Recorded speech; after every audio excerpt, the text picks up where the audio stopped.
আসসালামু আলাইকুম ভাই, কেমন আছেন? ওয়ালাইকুম আসসালাম ভাই, ভালো আছি। আপনার বাসা কোথায় ভাই? আমার বাসা নন্দীগ্রাম বেলঘরিয়া বাজার। আপনি এখন কি করছেন? আমি এখন এই যে রাস্তাঘাটে পাগলা লাগানো যাচ্ছি। ধানের ফলন কি রকম? আমি চাষ করি না তো, হলে ধানের কাছে যাই না। এখন কোন ধান ধান ধান তো পাকিছে। ধান ওই তো পাকে ইয়ে হয়ে গেছে, এখন কাটিচ্ছে না।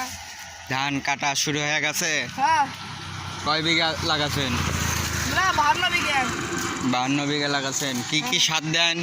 হ্যাঁ, কি কি সার দেন? ওই যে কিবেন গয়না হলো না জানি। আসসালামু আলাইকুম ভাই, কেমন আছেন? ওয়ালাইকুম আসসালাম ভাই, ভালো আছি। আপনার বাসা কোথায় ভাই? আমার বাসা নন্দীগ্রাম বেলঘরিয়া বাজার। আপনি এখন কি করছেন? আমি এখন এই যে রাস্তাঘাটে পাগলা লাগানো যাচ্ছি। ধানের ফলন কি রকম?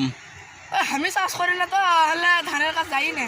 এখন কোন ধান ধান ধান তো পাকিছে। ধান ওই তো পাকে ইয়ে হয়ে গেছে, এখন কাটিচ্ছে না। ধান কাটা শুরু হয়ে গেছে। হ্যাঁ, কয় বিঘা লাগাছেন? না 52 বিঘা। 52 বিঘা লাগাছেন। কি কি সার দেন? হ্যাঁ, কি কি সার দেন? ওই যে কিবেন গয়না হলো না জানি।